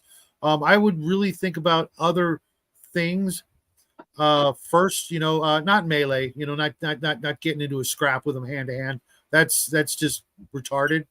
But using other deterrents like smoke or fire, as opposed to wasting your freedom seeds like that. And if you absolutely better make sure that when you line that shot up, there's somebody behind the guy you're shooting at. You know what I'm saying? You better get you for one. It depends on bullet weight, penetration. I mean, if I've got bullets that are meeting the FBI standard, they're not going to hit the person behind because they're going to stop in the first person. Right. Well, they're going to penetrate. They're going to penetrate, not perforate. Right. If and you absolutely have to look at it, kind of like hunting animals. Your 22s and things like that. That's for food. That's not for defense. Um, Real quick, Derek. Next topic is actually going to be alien invasion on the Prepper Show, as opposed to Bigfoot, because Raven will kill me if I do Bigfoot, and I don't have her on board.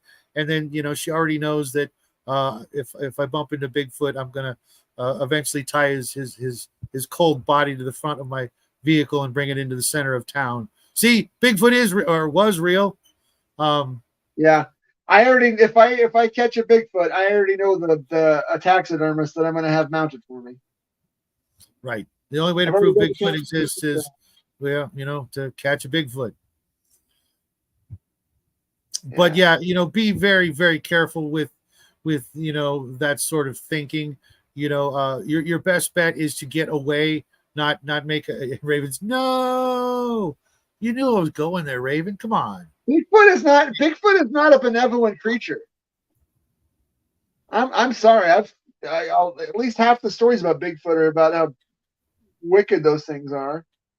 There are a lot of stories, and unfortunately, there's like 2 or 3 camps that all have differing opinions.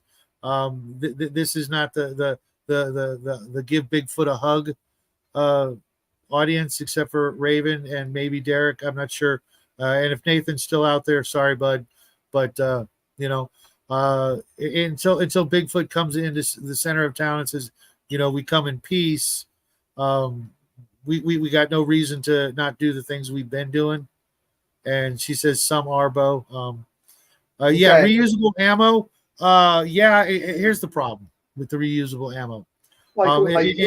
They bend. Well, let's just say you've got some really good crossbow ammo. Do you really want to pull that out of a zombie? I mean, that's the whole thing is, one false move or, one, misplaced drop of goo, and suddenly you're infected or, carrying the plague with you back to camp. I'm going to, again, I'll save the reusable ammo for hunting as opposed to defense. And Mac Thompson says Bigfoot was really a cybernetic guardian of an alien research group in the Sierra Madres. And Derek's, I wear a size 14. I'm a descendant of Bigfoot, Raven. Okay. Yes, unless I can make more. Okay. Again, I'd rather not have to do any of that, because here's the thing. If, like we discussed earlier, if you run away and they just die because they ran out of food or water, then mission accomplished. You can save your freedom seeds for other things that maybe we'll get to a point where they're not even needed and we'll just trade them, or we'll put them up on the wall as decoration. Someday when we're all sitting around singing Kumbaya, which it could happen. Stranger things have happened.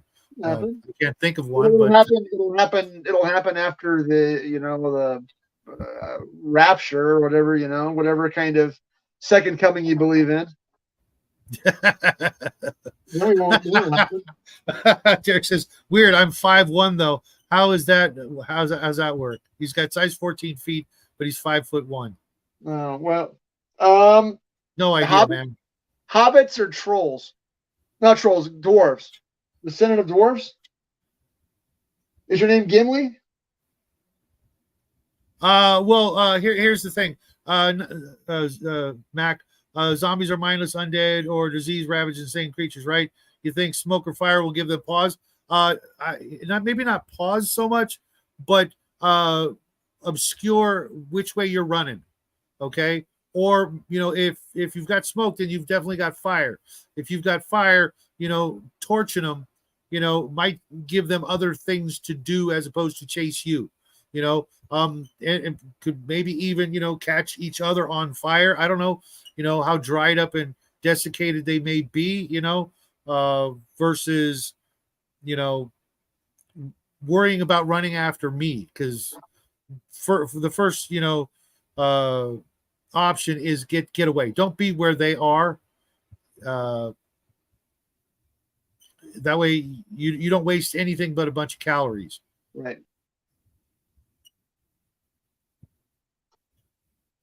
Running is always an option. It should be your first option. Yeah, Mac, I didn't want to get into that, but I tend to agree with you. But, if I see people disappearing in droves and I'm not one of them, I'm still going to be kind of suspicious. Now, if I am one of them, I'll see you guys upstairs. And if, something unforeseen happens and I'm downstairs, I'll be busting out somehow. Yeah, I'm not going to talk about my religious beliefs, but I'm just, regardless of your religious beliefs, there is almost every religion portends or prophesies or talks about a time when there is no more human conflict. And in that, paradisiacal glory, that's when your firearms aren't good for anything anymore and you can turn your swords into plowshares. I never saw Z Nation. Is it any good? I never saw it. Zombie Ball. That just brings up so many ideas that just sound kind of ridiculous. But yeah, I think it's on Netflix. I might try to catch it. I have never seen it, and I do want to knock out all the zombie apocalypse movies at some point. Even the bad ones? Pardon? Even the bad ones? Oh yeah, absolutely. Some of those are the best. So you won't spend 2 hours cooking a good meal, but you'll spend 2 hours watching a bad movie. Yeah. I'm just restating, not judging. I like popcorn, and I don't get enough of that. It seems. But I can't eat popcorn anymore. No, really? Why?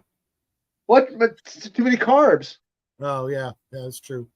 Yeah, it is nothing but, and I don't want to. I'm going to end up on diabetes medication. Yeah, nobody wants that. Yeah, nobody wants that. And I think I think my pancreas is just shutting down. Well, just get a new one.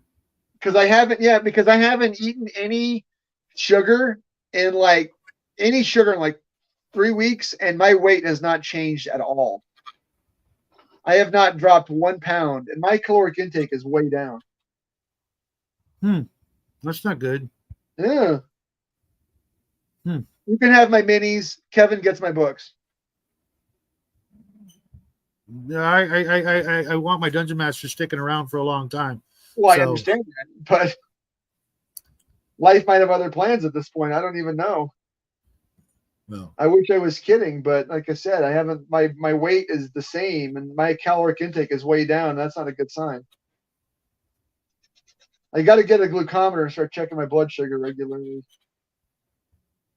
Any diabetics in the room want to give me advice? It's bopaintsminis@gmail.com. I'm kind of at a loss. I'm going to see my doctor again next month. We're going to find out what happens. Might just have to get on metformin or something like that. It'd be fine. It wouldn't be ideal, but it'd be okay. Max says try the lion diet for a few weeks, see if that happens. Well, my diet is already so restricted because I have other health problems. There's very few foods that I can actually eat, and I was kind of relying on carbohydrate because it's easier for me to chew and swallow. But now I can't do that either. I can't do carbohydrate or protein. I might just have to go to just straight protein shakes. I'm not even kidding.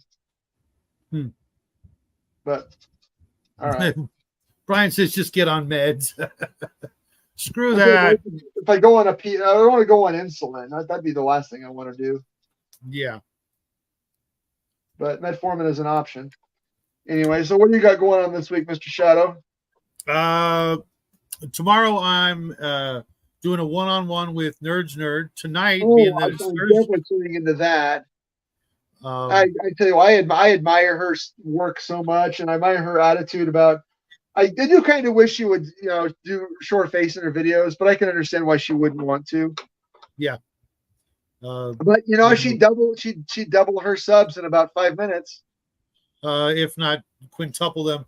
But you know what? I kind of have to admire that she wants to accomplish everything that she wants to accomplish strictly on merit. That's awesome. Oh You no, know it's what I her, mean? her first video like blew anything I've done away. Yeah, Her the pure integrity that she's striving for is often unheard in these parts. So I'm looking forward to you know obviously everybody already knows her, but there are a bunch of people that probably don't. I gotta And go know her. I mean, I've seen her in some of your. I've seen her. She's been in your streams, right, you know, no, but which has she's been also really, on a really lot good. of other channels. Uh, Sure, GM Fritz, the games out, gaming alcove, um, obviously Hungar's show, obviously. and all of the chats, sections on just about every channel. Uh, Sure. No, she's we, great. we, we need more of that enthusiasm. And then tonight I'm going to be doing a paint and crafting live stream uh, because it is Thursday, and Oh, that'll well, be I will that'll be definitely. I'll be 5 o'clock. looking. What That'll be time is five. that? It Five starts at o'clock? 5 o'clock Pacific. 5. 4 o'clock. Yeah, I could be on. I could be on for like half an hour. I've got I've got a class up in the next town over tonight that I'll probably be at least assisting teaching. So I've got to be there to beat up the kids, burn some Oh, calories. sorry. That Nerds Nerd and I will be doing our thing 12 noon tomorrow, California time, avocado time. And Judd says, I worry about being too handsome for YouTube. My friends say not to worry. Not sure how to take that. Yeah, Uh, I'm the opposite. If I'm too ugly for YouTube, yet here I am. don't know what you're talking about. You're at least average. Well, half the people that you meet are below average. And when I get done, I've got to work on our game. I've got to spend some time working on the encounters for Friday because it's already Thursday again.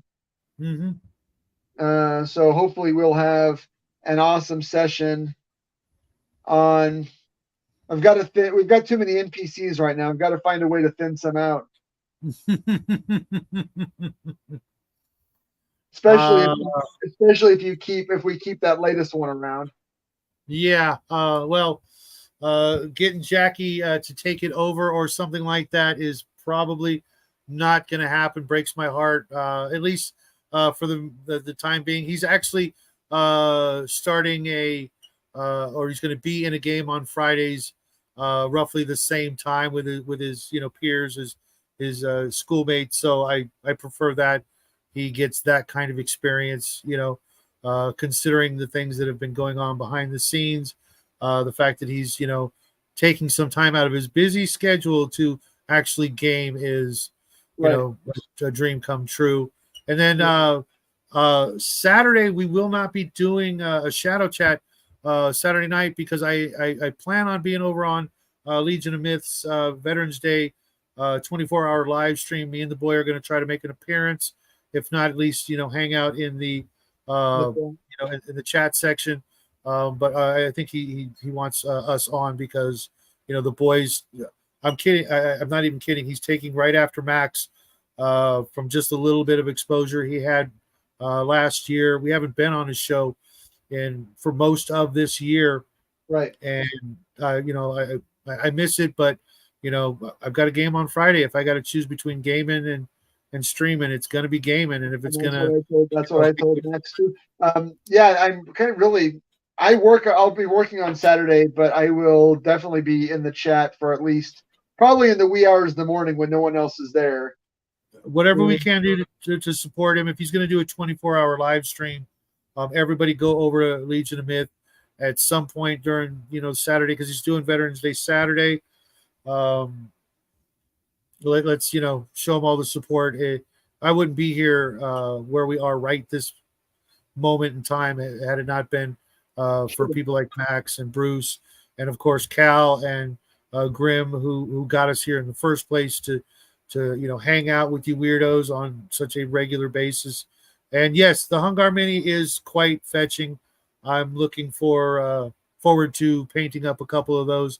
I'm also going to be helping. April challenge was my idea because I said it had to be for April Fool's Day. We had to paint Hungar. I love it. I love it.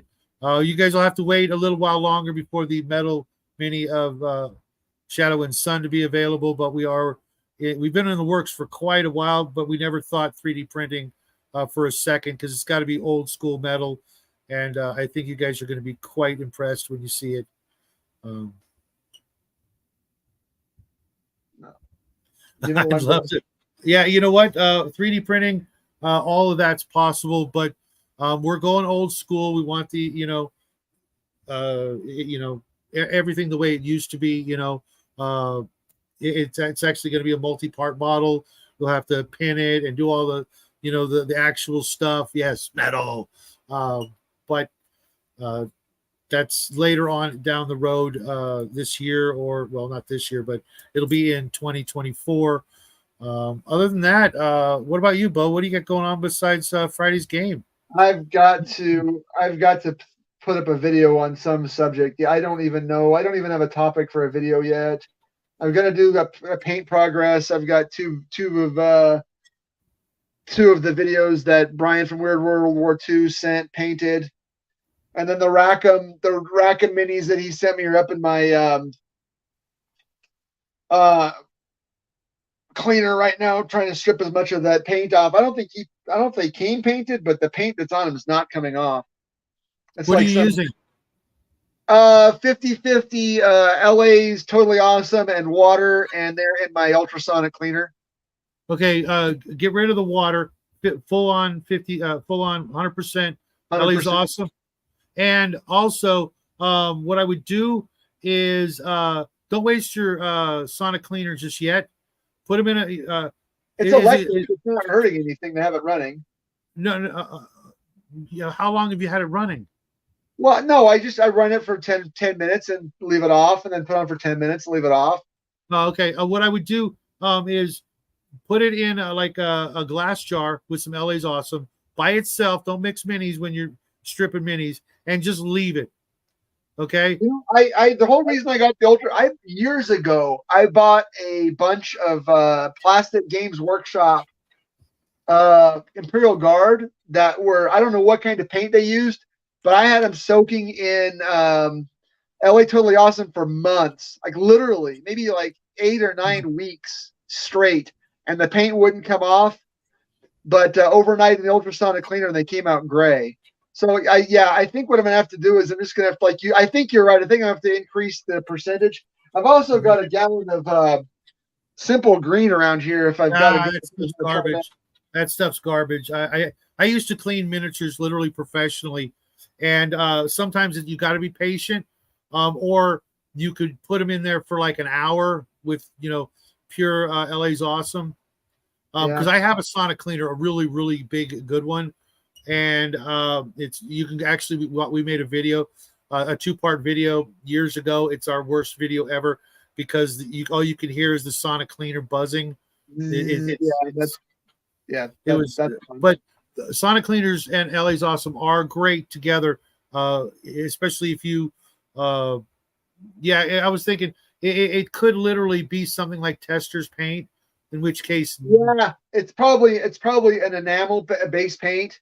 In which case, all the LA's Awesome and sonic cleaning are not going to do anything. You're going to have to use mineral spirits. If it'll soften up, I'll go in there with a toothbrush and some soap. But what I also, if you're going to use a toothbrush, one of the things I found that really really works really well, a good crappy used whatever electric toothbrush under running water.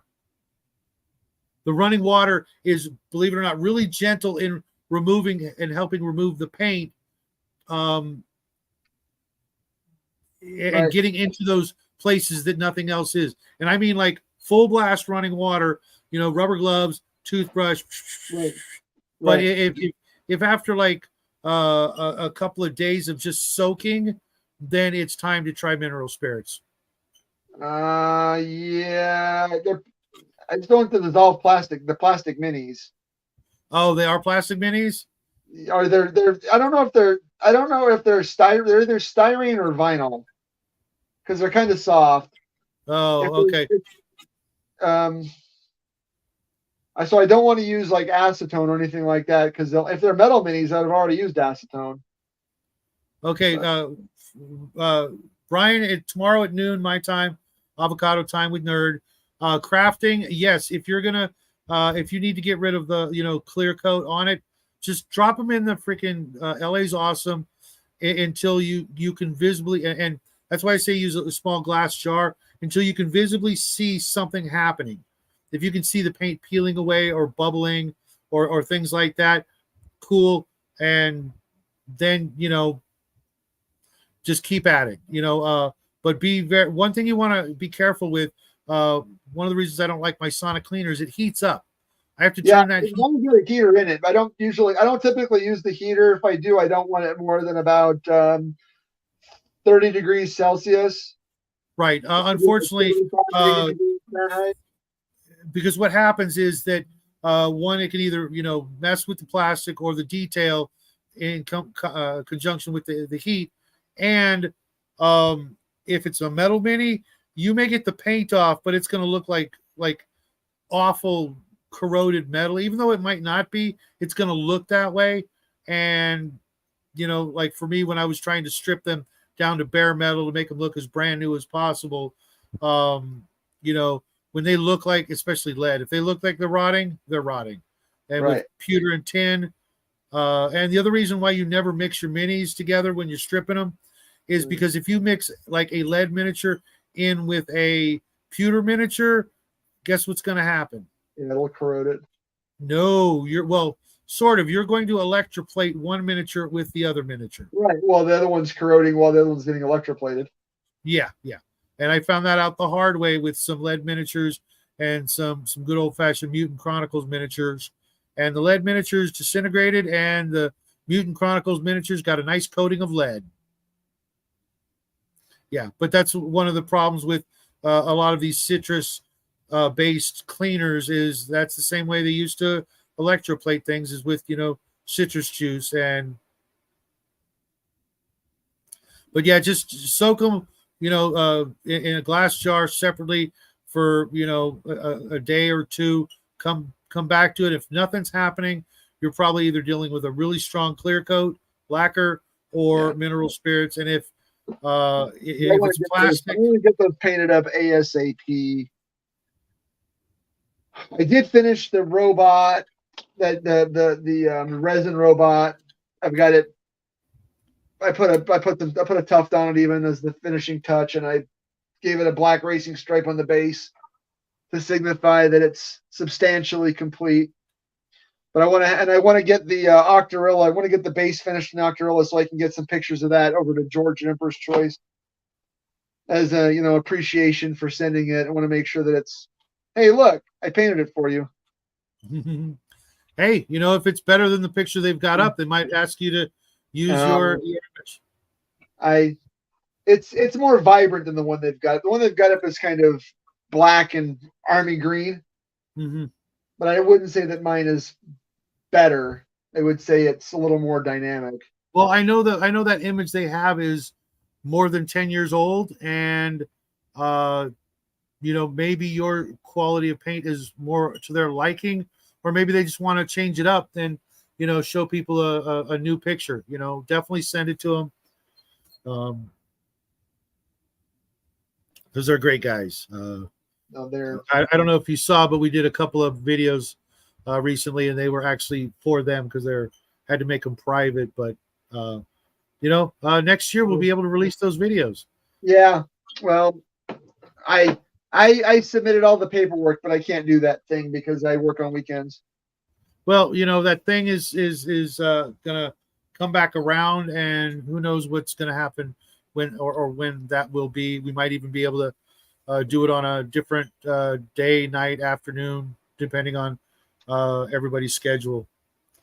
But I think we're going to wrap it up here. I'm going to be testing out. This is it's a contrast style paint from AK Interactive. I think it's called Deep Shades.